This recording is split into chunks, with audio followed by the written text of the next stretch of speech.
له معقبات من بين يديه ومن خلفه يحفظونه من أمر الله إن الله لا يغير ما بقوم حتى يغيروا ما بأنفسهم وإذا أراد الله بقوم سوءا فلا مرد له وما لهم من دونه من وال هو الذي يريكم البرق خوفا وطمعا وينشئ السحاب الثقال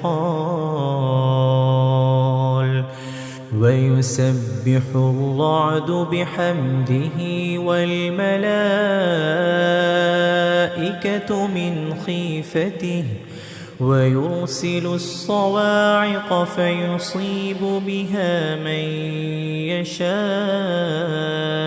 وهم يجادلون في الله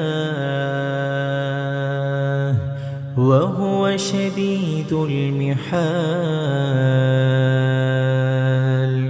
له دعوة الحق والذين يدعون من دونه لا يستجيبون لهم بشيء إلا كباسط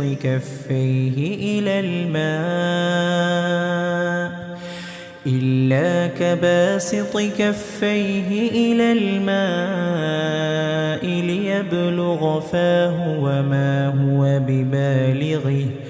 وما دعاء الكافرين إلا في ضلال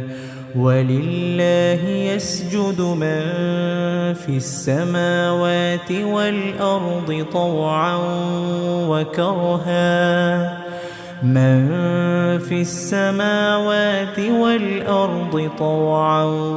وكرها وظلالهم بالغدو والآصال